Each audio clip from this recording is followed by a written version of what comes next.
তো আপনার ডিভাইসে ক্রোম ব্রাউজারে সেভ করা পাসওয়ার্ড অন্যান্য সকল ডিভাইস থেকে দেখতে চাইলে আপনার ডিভাইসে অবশ্যই ক্রোম ব্রাউজারে সর্বপ্রথম গুগল অ্যাকাউন্টে সাইন ইন করা থাকতে হবে এবং পাসওয়ার্ডটি সেভ করার অপশন আসলে অবশ্যই সেভ দিতে হবে এবং সিঙ্কিংয়ের পারমিশন আসলে অবশ্যই এগ্রি করতে হবে।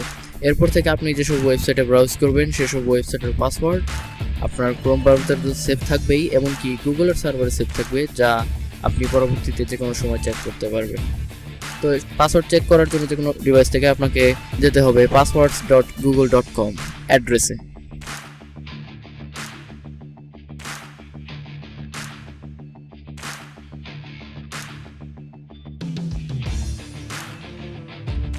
এবার আপনার গুগল অ্যাকাউন্টের ইউজার নেম এবং পাসওয়ার্ড লিখে প্রবেশ করুন। তো এবার পেজে আপনারা দেখতে পাচ্ছেন যে বিভিন্ন ওয়েবসাইট, সেখানে আমি যেসব পাসওয়ার্ড এন্টার করেছি সেগুলো দেওয়া আছে হিডেন করা। আপনারা ইচ্ছা করলে পাশের চোখের আইকনে ক্লিক করে পাসওয়ার্ডগুলো দেখতে পারেন। তো এভাবেই আপনারা যে কোনো ডিভাইস থেকেই আপনার ডিভাইসে ক্রোম ব্রাউজারে সেভ করা পাসওয়ার্ড দেখতে পারেন। ভিডিওটি এখানেই শেষ। ভিডিওটি ভালো লাগলে অবশ্যই লাইক দিবেন।